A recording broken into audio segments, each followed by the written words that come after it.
Il nuovo corso dell'ospedale San Camillo degli Alberoni a Lido di Venezia si annuncia all'insegna delle novità nelle cariche apicali.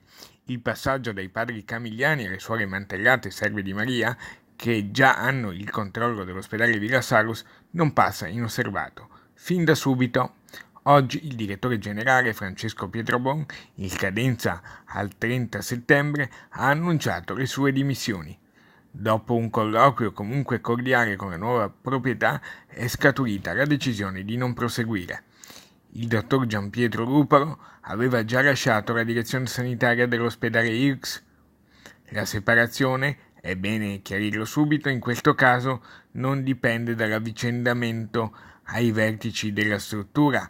Lo strappo risale ancora all'inizio dell'estate, ben prima del cambio di gestione dell'ospedale, ma la notizia è trapelata solo in questi giorni, quando la congregazione delle suore Mantellate si è trovata a predisporre il nuovo organigramma e a confrontarsi a cose fatte con il posto vacante di direttore sanitario.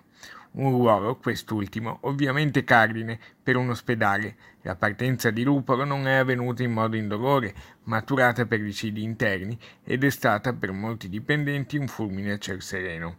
Subito dopo lo strappo, anche se ufficialmente Ruparo ha lasciato per assumere altri impegni professionali, le sue funzioni sono state provvisoriamente ripartite tra i primari Vincenzo Iaia e Francesco Piccione, ma la nomina del nuovo direttore sanitario è questione urgente e anche il direttore amministrativo Luigi Casagrande a fine ottobre non rinnoverà.